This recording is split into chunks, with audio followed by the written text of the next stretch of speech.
Hey, everybody, it's Deb Gabor, author of Branding is Sex and Irrational Loyalty. And this is Brand New World. And I haven't been here for several weeks. I've been heads down, just getting a lot of work done. But I'm really, really excited today to be back with Brand New World with a global branding expert, Brigitte Bojkowszky. She's somebody that I met a couple of months ago, and she is just a firecracker, and she has a wealth of information to share with people. As you know, we mostly focus on US-based brands or brands that originate in North America. And the work that my company does and that we do on these brands when we're working with them outside of the US is usually just translation and localization. We don't do a whole lot of global branding. So it's really cool to bring an expert on global branding into the show with us. Also, she's going to talk about her passion for helping to build personal brands. And I think you guys are going to be enamored with this person. So let me tell you a little bit about Brigitte. Brigitte has a PhD and is a global branding strategist. She is the founder and owner of Brigitte Brands, which is a branding strategy boutique that empowers brands to unleash their full potential. I love unleashing full potential for brands. She's a brand lover, just like me, and she helps make brands shine, be relevant, and be sticky. She is also the host and producer of a great podcast called Brands Talk. And this is a podcast for brand lovers who want to dive into the world of brand stories from around the world. And she's going to bring some brand stories, some global brand stories in with us. She's been teaching for more than a decade. So she has this great academic experience in addition to practical experience. And she earned her PhD in social and economic sciences at the WU Vienna in Austria, specializing in international marketing and management. She has a master's in business. So she's a real highly educated, smarty pants kind of person and just a kick-ass woman. She's a certified trainer in communication, conflict management, leadership. What has this woman not done? And she also has a certificate in design thinking from Harvard, which helps her coach her clients to think out of the box. I love that. One of the really cool things about her background is that she has experience in the past as being a flight attendant, and she brings a lot of her experience from being a flight attendant to her work in branding. We're going to talk a little bit about that. So I want to go ahead and bring Brigitte in so you guys can meet my dear friend. Tom, can you give us Brigitte here? Good morning, Brigitte. What time is it where you are? Hi, Deb. I'm so glad to be in your show. Thank you for having me. The time right now is 5 o'clock in the afternoon, so we are 8 hours ahead of you. Right on, right on. Okay, well, you know what? Thanks for being here at the end of the day on a Friday. For us, it's a holiday weekend, so I know it's morning for us, and towards the end of the day, I think people are going to be thinking about how they're going to start celebrating. But let's just get right into this. So tell me a little bit about your background. And I mean, I read your bio there, and I love that you come from this place of having previously been a flight attendant, but you've done so many things, including writing a book on leadership. I mean, you are truly a Renaissance woman. You have so much expertise with regard to business, but just take us on a quick little journey of where you came from and how you got to here.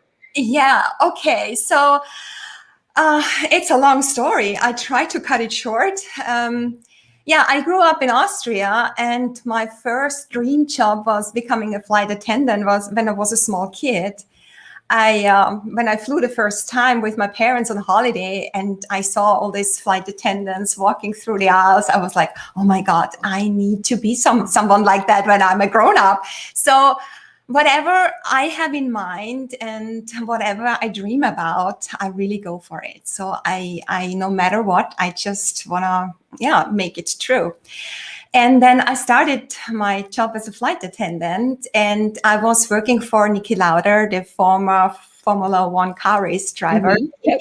He was a very famous person, actually. Wherever we went, they have known us already before because they have known Niki Lauda for, he's a myth. He was a very important person. He's a brand, he was a brand in himself, right? Yeah. Exactly. Yeah. A personal brand. And it's like Richard Branson. He stands for his company, right? So he shines a lot of light on the company. So and I started working for him, and this airline was interesting because we were working very unconventional. It was very startup like dynamic, and we were encouraged to constantly live outside our comfort zone. So we never knew what the day was going to bring. We all went the extra mile and did not mind working excessive hours and really showing high flexibility, being able to pivot in real time to any, sudden irregularities. There's always something coming up and you just have to manage it. Yeah.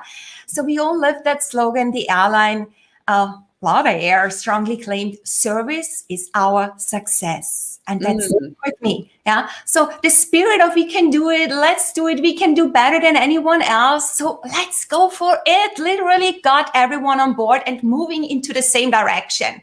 So this is really interesting. One of the things that I'm really enjoying about this story is, you described a condition where you were so bonded to this brand as an employee that you exhibited that condition that I call irrational loyalty. Like irrational loyalty is the thing that gets you to work extra hours and constantly live outside of your comfort zone for an employer, and really live that experience in the constant pushing. So, we talk about irrational loyalty for brands with their external marketing, but it's really, really important to create that condition with your employees, because employees, especially in the service industry, they're very much like the walking, living, breathing billboard for your brand, right?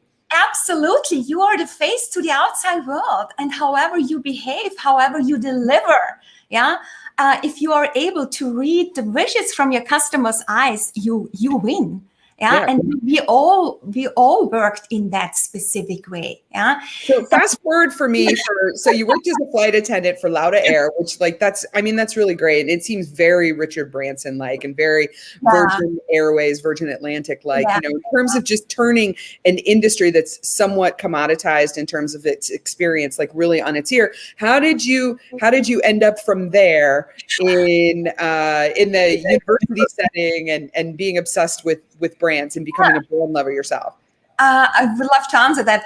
Yeah. So I was flying, usually long hauls. I was sitting on an island for a week and then in Singapore for 10 days, in Bangkok for 10 days. Sounds awful. So I got this very awful, right? But I got this mindset of, the world is small. You can be really in a short period of time, you can be here and there, and then also diving into these different cultures and mentalities, understanding their thought patterns, how they tick, that was so exciting for me. But after a while, after 5 years flying here and there, I was like, so something was missing, and I was intellectually not challenged anymore. I reached a certain level, so there was no going up any further. Yeah. And then I've decided to start as a student. And I studied, as you mentioned, business education. I'm also a certified teacher. And that's why I also teach as a sideline now at university and have done that for 20 years, almost. And global marketing management. So I was always interested in brands. So when we were flying to the US, so we all bought brands that we have not seen in Europe yet. We were the first ones to have it and check that out and how brands develop. And so this was always exciting for me. And I'm a person, I like design, I like style, I'm really curious about what brands are doing and how they connect with the customer.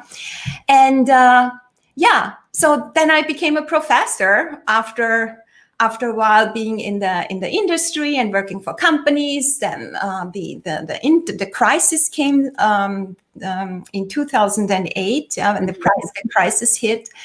Yep. I was basically without job because I was working with an international real estate company. Oh, goodness. Wow. Oh, yes.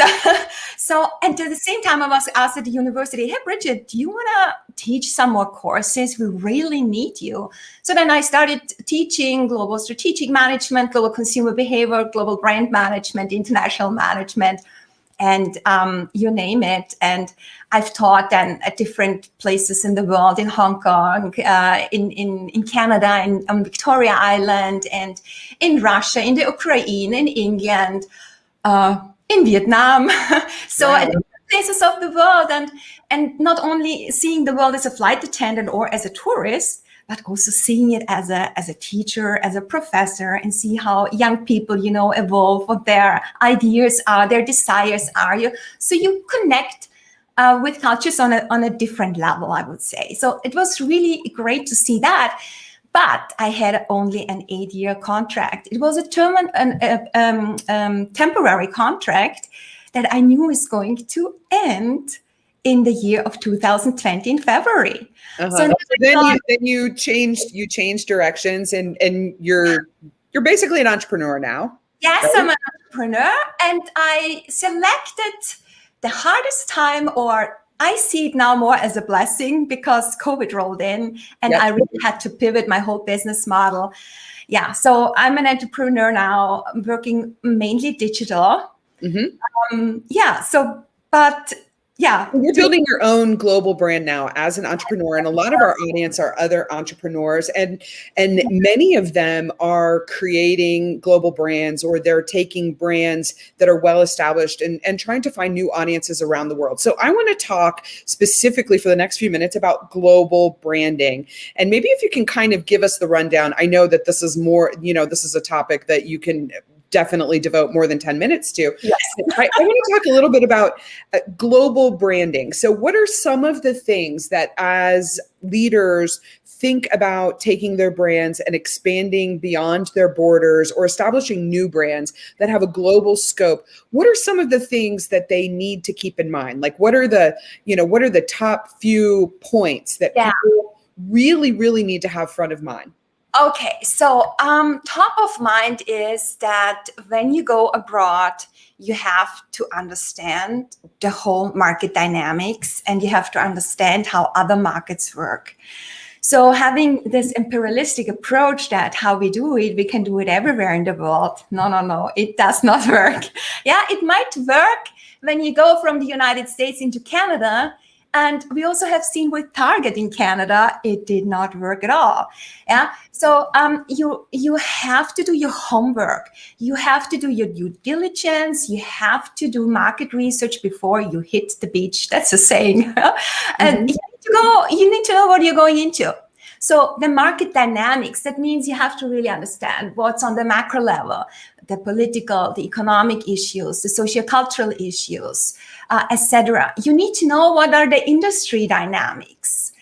And so you really need to prune that down, but you also need to know who you are, what you can offer, your internal strengths and weaknesses, and also the trends that are out there and the threats.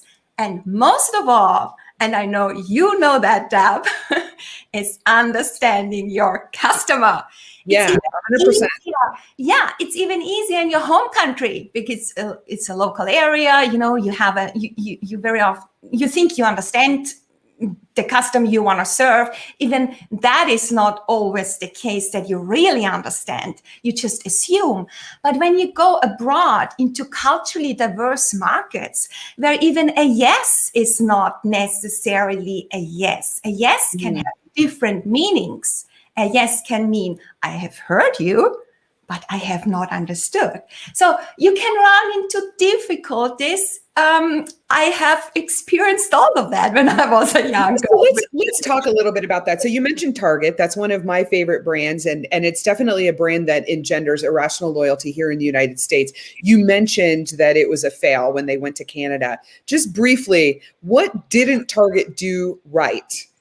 Yeah, so they promised basically the same products to offer them in their stores, but what they ended up with, they did not set up the whole distribution system in place. So when customers, they were kind of queuing up, and they on the opening day they wanted to enter the stores, and the shelves were not even filled. The products were not sitting there where they're supposed to be there. And of course, there is much more that brings you to a failure. Yeah. And so you have to, when you enter a market, you start from the beginning. Yeah. So the whole value system, the whole value chain system has to be in place. Yeah.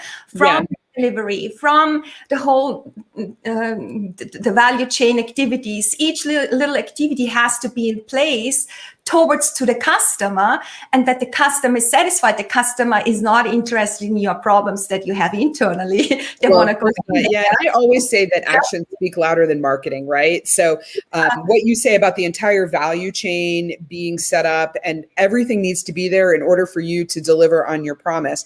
So that's Target. What are some examples of other brands that maybe didn't do it well when they were expanding globally? Okay, so I have several examples here. I could start with one that I really like. It's Kellogg's Cornflakes in India, because Kellogg's is very well known. It's a very strong brand, and it delivers on its promises. And they entered the Indian market in '94. And just before we go into the failures, what is the Indian breakfast market culture? Because they wanted to offer Kellogg's Cornflakes as a breakfast alternative. So their culture is different. It's hot meals, it's fresh spices, it's warm, it's heavy, it's easy to digest, and there's lots of rice. So I have lived in India for a while. I know I couldn't eat rice anymore for another 2 years after my return. So, and it's also mostly vegetarian, and they live by the Ayurveda metaphor. You are what you digest and what you eat. Mm-hmm. And Kellogg's, it's interesting, considered the Indian breakfast culture to be unhealthy. So the managing director of Kellogg's in India literally said, our only rivals are traditional Indian foods like idlis and vadas. So can you imagine accusing them to be unhealthy eaters? And this is stuff that they eat every day. It's ingrained in their culture. It's, it's tradition for them. It's the norm. And here comes a brand from the United States coming over basically saying everything you've been doing is completely wrong. Isn't that offensive? So you can't do that. So that was the first thing, such an announcement. I mean, you're destroying your brand. You bring your brand into a crisis before you even start in a market. Oh yeah, totally. Yeah. So know your customer, know your market, know the cultural norms of where you're going. Don't try to deposition things that have been part of a culture since time immemorial. So that's Kellogg, which I think it's a really, really interesting story. And we see brands mess up like that all the time. What's another brand example off the top of your head? Top of my head is Oreo cookies in China. The same thing when they entered the market in the late 90s. So in 2005, that's years later, they realized they are not really doing well in this market. So Kraft Foods at that time owned Oreo. It was then sold in 2012 to Mondelez. They realized that the sales were not doing well and they were falling short. And then they realized that they also didn't do their homework. They did not understand their customers. So the customers, they have not such a sweet tooth. The Chinese customers don't like that. So they had no understanding at all about them. And they also then changed and adapting their whole concept. So it was the first time in 93 years that they adapted the biscuits, to the local taste. So they came up with orange and mango duos. They usually, when you go in China to a market and buy Oreo cookies, you have 2 flavors in it, not just one flavor. Okay. And it's amazing what they have got. There's some flavors I wouldn't like to eat because I have a different tongue. I like different tastes. I'm more the US. So they have barbecue pork pastry, spicy pepper pastry, red bean cake. So there's a lot of different spices. Also, the sizes were too big. They're like smaller sizes. At that time also, it was priced too high. So they had to also lower. So they came in with sizes that were smaller, introduced also smaller packages sizes for customers to get a first taste of the Oreo cookies. And then also the marketing promotions they had, like in the US with the bonus packs, with the bigger packs, they were replaced to more economical in-store samples.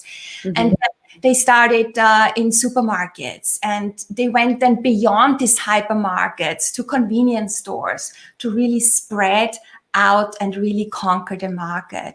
They also invented other product lines like Oreo sticks. They were the big hit and gained 30% market share within a short time. Yeah.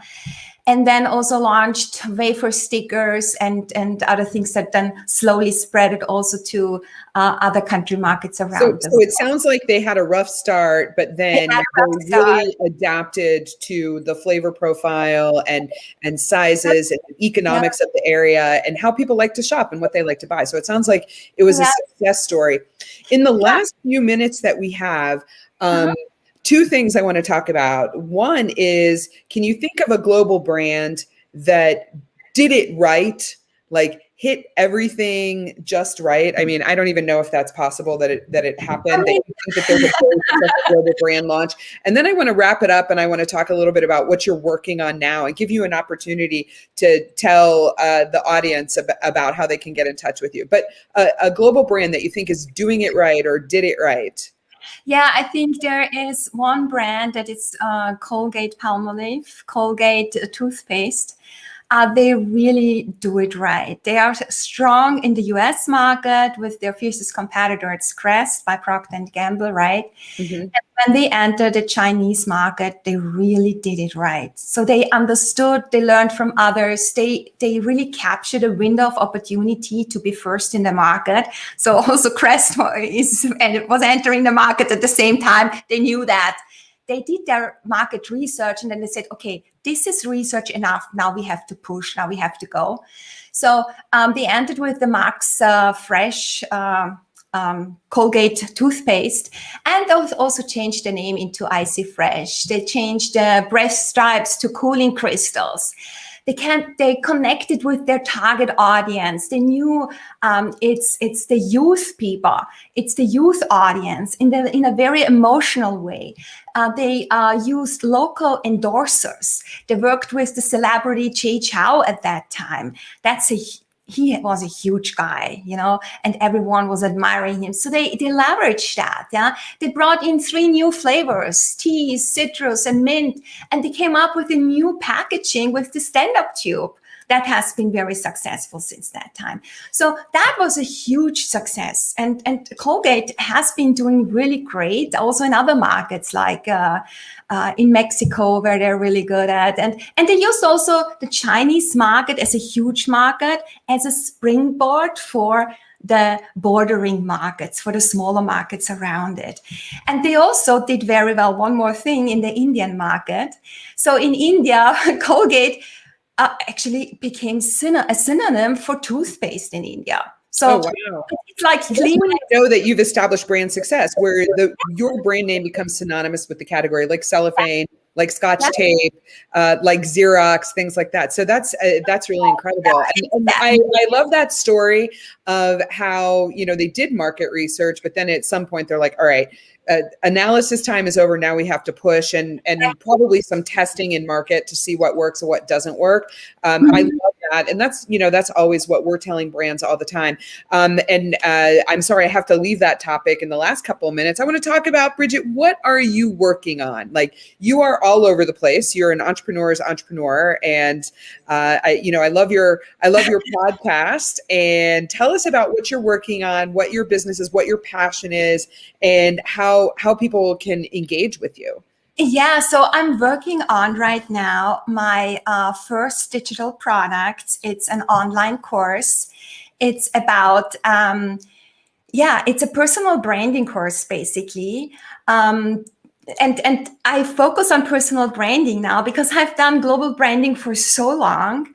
And I have, as you've mentioned, I'm a co-author of a book, Significant Women. And it made me reflect a lot about my own person.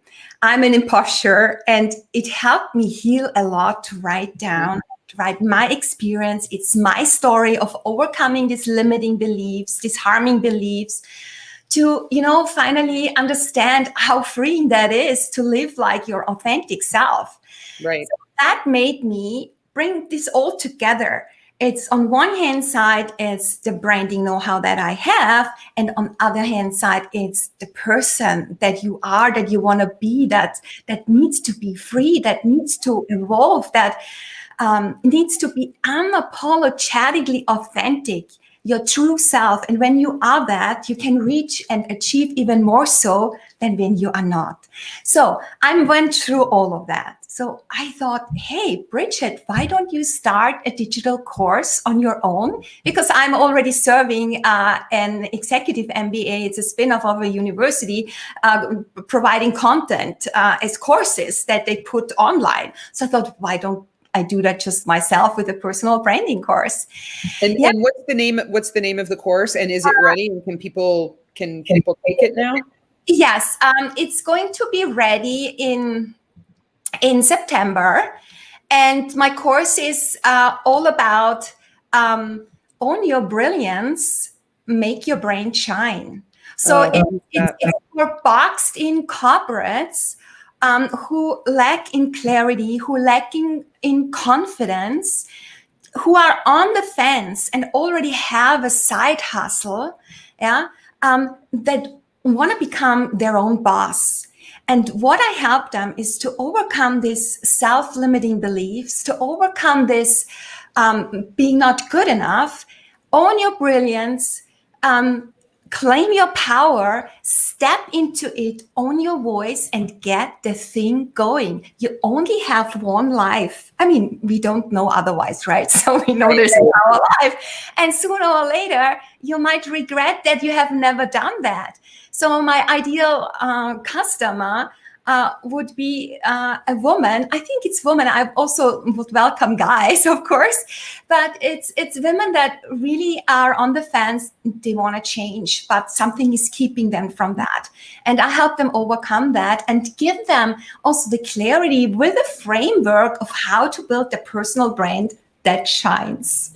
That's amazing. One of the things that I love about your approach is that you start with the inside, that we know that the best brands in the world are the ones that are truly authentic, that have a set of values and beliefs, and they use those values and beliefs to align with and attract people to them that share those same values and beliefs. And I love the idea of doing the inner work and inspiring and empowering people, especially women, to get through things like imposter syndrome. I mean, I've been doing this kind of work for my entire adult life, which I hate to say is more than 30 years. I still wake up every morning thinking, how am I going to screw this up today? So this is an issue that is timely, especially for women, but for everybody. So Brigitte, how can people get in touch with you? Okay, people can get in touch with me via my website, is brigittebrands.com, and via my email, bb@brigittebrands.com. And they will find everything there. They can email me. They can also find me off LinkedIn, of course. LinkedIn is my preferred platform. And I will also start now more interacting on Instagram and Facebook, and I'm also on Pinterest. But LinkedIn is my preferred platform where I have my connections, my audience. So I'm looking forward to receiving emails and get in touch and grow my network. And you can engage with people. You can do consulting and brand coaching and things like that, specifically for personal branding. I really, really do like the approach of like working on the inside, working from the inside out, because actions speak louder than marketing, as we know. And you gotta clean up your side of the street and be very, very clear about who you are before you can go out there and really communicate your brand to the rest of the world. We're about out of time here. I want to give you one last opportunity. Is there anything that I haven't asked you that you think is important for our audience? I just want to add on to that you need to know yourself and you need to know your customer. And when you have a story that relates so much to your customers' own stories, that makes an impact. That is, you connecting with their hearts. And that's how you can foster long-term relationships with them. And that's how you got remembered. And that's how you are relevant. And that's why stickiness is so important, because then you stick. And once you have helped your clients, they can help their clients. And that's snowballing. And that's what we make the world a better place. Awesome. Well, that's great. And that's such a positive note to end on. Happy Friday. Thank you again for being here. I know this was like several months in the making, and I appreciate your patience. And I'm so glad to have you on.